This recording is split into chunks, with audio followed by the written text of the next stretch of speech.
para volver ya en carruaje, sino como un día familiar y de celebración. Es 26 de diciembre y empezamos el día corriendo. Pero no solo yo, sino también este Papá Noel. Un reno o todos ellos. En el Masnou se celebra la San Silvestre y es que hoy es San Esteban, festivo en Cataluña. Hola, ¿qué tal por aquí?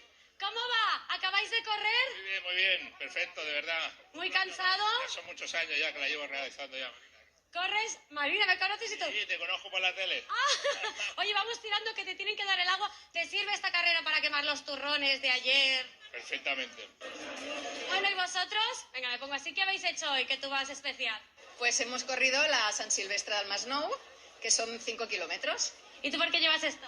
Porque yo voy a ritmo de acabar la carrera en 30 minutos. Muy bien, lo has conseguido. ¿Qué más vais a hacer hoy, día festivo en Cataluña? Pues con la familia, comida, sopa de galets y canelons de según.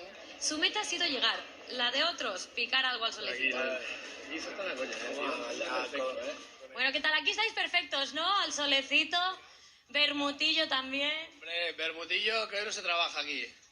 Y hay que... Pues podemos brindar por San Esteban. Venga. Venga, va. Por San Esteban. La meta de otras personas, jugar, tiempo de ocio. Me quiero tirar.